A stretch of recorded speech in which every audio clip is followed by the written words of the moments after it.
Vascaíno do Cerrado. Fala galera vascaína, eu sou o Thiago Fontes, falo direto de Brasília, Distrito Federal, trazendo mais um vídeo para o canal. Vamos atualizar informações, tudo que tá pegando no Vasco da Gama. Antes eu vou pedir aquela moral, deixa o joinha, deixa o like e se inscreve no canal, que é importante para ele ser indicado no YouTube, beleza? Bom, vamos partir para as notícias a respeito do Vasco. Eu vou começar com o jogo de sábado, né? Depois de amanhã, o Vasco estará em campo para aflição, para tristeza de muito torcedor vascaíno. A gente encara o Corinthians jogando na Arena Neoquímica às 18h30. Tem alguns detalhes sobre essa partida que eu quero trazer para conhecimento de vascaínos que não têm acompanhado a situação do Corinthians lá em São Paulo, né? Primeiro, vai ser um jogo com portões fechados. Ah, mas por que o jogo do Corinthians vai ser com portões fechados? É uma punição que o Corinthians recebeu de um jogo com portões fechados por causa de cantos homofóbicos na partida contra o São Paulo, o empate por 1-1 no Campeonato Brasileiro. O Corinthians tentou recorrer da decisão, mas o STJD manteve a punição, então vai jogar lá na Arena sem a presença da sua torcida. Para mim é um fator muito relevante. A gente sabe que a torcida do Corinthians é uma torcida que empurra, inflama o time, então jogar com portões fechados também pode ser uma diminuição desse ímpeto, uma diminuição desse apoio ao time do Corinthians no Campeonato Brasileiro. Outra informação, tem muita gente confundindo, dizendo que o Corinthians vai poupar jogadores por causa da Copa do Brasil. Esquece essa possibilidade e eu vou dizer por quê. O Corinthians só vai jogar o jogo da volta contra o São Paulo na Copa do Brasil daqui 3 semanas. 3 semanas. O que o Corinthians tem de jogo, o próximo jogo do Corinthians, depois desse de sábado, é na terça-feira, jogando em casa contra um time argentino, o Newell's Boys da Argentina, oitavas finais da Copa Sul-Americana. Mas o Corinthians meio que tá andando para a Copa Sul-Americana.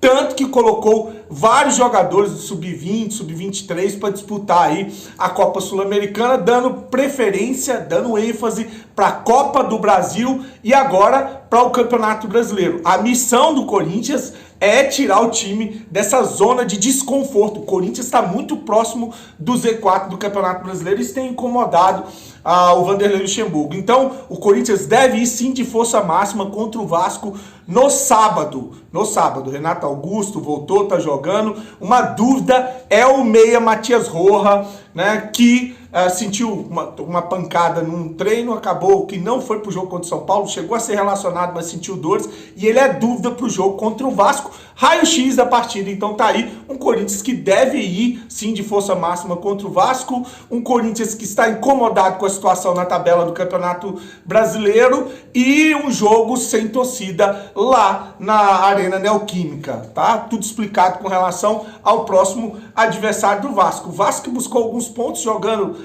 fora de casa, né? Ganhou do Atlético Mineiro, fora de São Januário ganhou do Cuiabá. Esqueci agora qual foi a terceira vitória do Vasco, tão escassa que foram as vitórias do Vasco no Campeonato Brasileiro. Acho que só foram 2 vitórias, né? Porque você tem 9 pontos, 3 foram empate, exatamente. O Vasco só tem 2 vitórias, olha o absurdo, gente.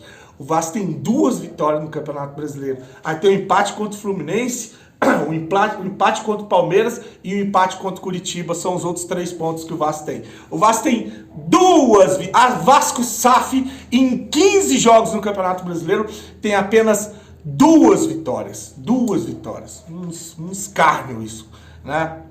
Bom, eu vou trazer uma informação, uma atualização sobre a novela Michel Santos, Michael Santos, o artilheiro do Campeonato Argentino que joga no Talleres. Toda vez o presidente do Talleres também, esse negócio vira uma novela. Foi a mesma coisa com o tal do Diego Valois, acabou não vindo. Mas vamos lá para atualizar. Porque é o seguinte, ontem a ESPN trouxe uma informação, a ESPN do Brasil, de que o presidente do Talleres falou que estava tudo feito. O negócio estava fechado entre Vasco e Talleres pelo atacante lá, o Michael Santos. E aí disse que só faltava o Vasco colocar no papel tudo que eles combinaram ou acordaram nas conversas. Chegando o documento, o contrato com tudo exatamente como eles combinaram, o cara já ia ser despachado para o Brasil. Ele não quer, ele recebeu uma proposta do mundo árabe e ele não quer jogar lá, ele quer jogar no Brasil. São informações que saíram inclusive no GE ontem. Ele quer jogar no Vasco. Parece que ele e o seu staff lá, o seu empresário, estão até meio que putos aí com o presidente do Tajeres. Pois bem, o que tá pegando agora? Depois, ontem ainda, o Lucas Pedrosa trouxe uma informação de que ele não vem, de que tem um dirigente lá do Tajeres que diz que ele não vem. Ah, mas por que agora ele não vem? Porque o presidente do Tajeres exigiu garantias bancárias da 777 de que o dinheiro vai ser pago.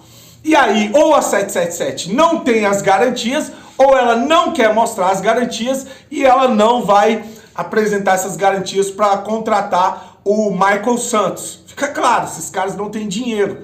Esses caras não têm dinheiro, já falei. E olha que entrou dinheiro da Liga do Vasco, 42 milhões, está entrando dinheiro do Pedro Raul. A grana do Vasco está entrando. O que me mata de raiva é isso. Mesmo que se você levar, deixar de lado o dinheiro da 777, esquece. Esse aí não vai sair dinheiro desses caras, não.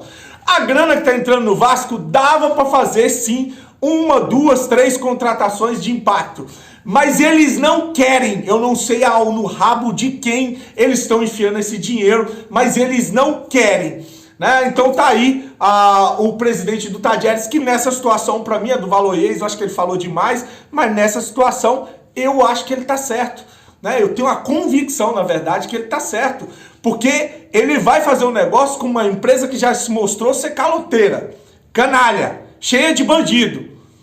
E aí ele vai fazer negócio sem garantias bancárias? Ele tá certinho, ele tá certíssimo. Então não sei se vai acontecer ou se não vai acontecer essa contratação. Para finalizar o vídeo, eu vou trazer uma opinião de um jornalista que eu tenho um respeito muito grande, que eu acho que é um cara íntegro de caráter. Esse sim, eu tenho certeza que é. Inclusive esteve na Vasco TV fazendo alguns trabalhos em transmissão. Depois que o Vasco foi vendido, se afastou, não sei o que houve, nunca mais vi ele por lá. Mas é um cara que eu tive informação que não era muito favorável à venda do Vasco da Gama, por N motivos, e é o Garone, o jornalista Garone, que está sempre analisando o mercado de futebol, os jogadores, posições, como joga, um cara que faz um trabalho muito legal, muito bacana na internet. Não estou falando isso aqui porque ele pensa parecido comigo com relação à venda do Vasco, não. Eu já falava isso aqui, quem acompanha sabe há muito tempo, sempre admirei o trabalho do Garone. Independente se ele pensa igual a mim ou não, eu sempre admirei o trabalho do Garone com relação ao mercado de futebol, aos jogadores, a opinião dele. Tá? E aí ele fala numa live sobre a 777, né? Ele fala que fala sobre qual é o real interesse dos americanos com relação ao Vasco. É ganhar dinheiro, é vender jogadores, né? Não é o resultado esportivo. Ele fala que se eles conseguirem vender jogador, ganhar dinheiro e aliado a isso trazer o resultado esportivo, maravilha. Mas não é isso que movimenta ou que mexe, não é esse o objetivo dos americanos. Os americanos querem colocar jogadores jovens na vitrine para revender. É isso que eles querem fazer com o Vasco da Gama, uma receita que a gente sabe que não costuma dar certo. E aí o São Paulo agora acabou de fechar com o James Rodrigues, né?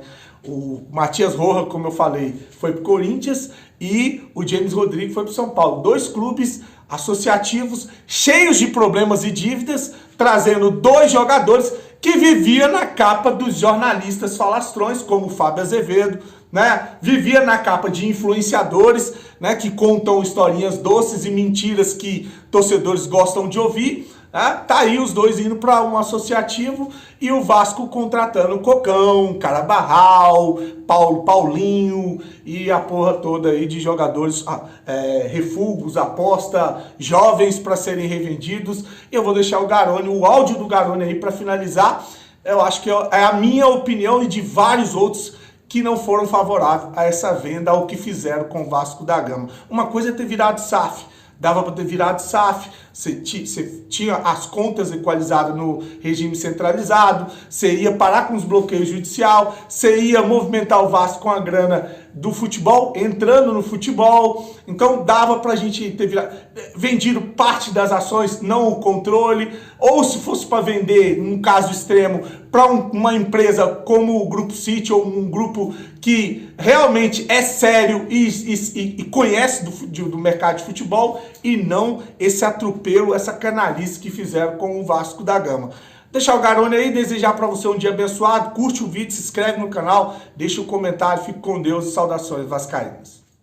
Volto a repetir o que eu já falei aqui, não é uma questão de, eu acho isso, não é uma questão de opinião. Não existe um exemplo que o Vasco esteja seguindo que tenha tido sucesso.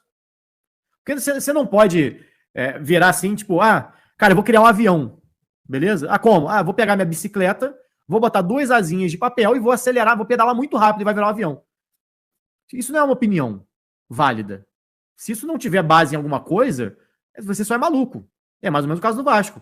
Existe um outro caso, no futebol brasileiro recente, onde um time jogou com 60%, mais de 60% do elenco, sem experiência nenhuma na Série A.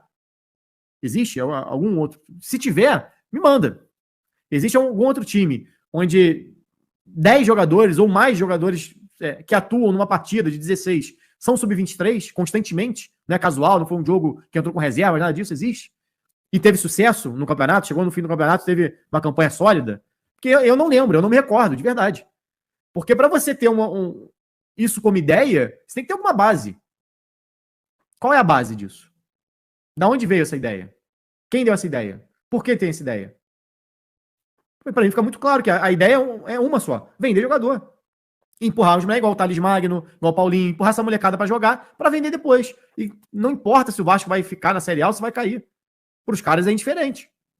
Desde que ele venda, desde que no fim do ano consiga vender ali, na próxima janela bote um garoto ou outro. Tanto que o Vasco foi um dos poucos clubes que não não impediram que Marlon Gomes e André fossem para o sub-20. Dos atletas que vêm sendo titulares, né? Hoje os 2 voltaram, os 2 foram titulares. Todos os outros clubes seguraram seus jogadores. Por quê? Eles querem retorno técnico. Eles não querem só vender jogador, não quer fazer vitrine.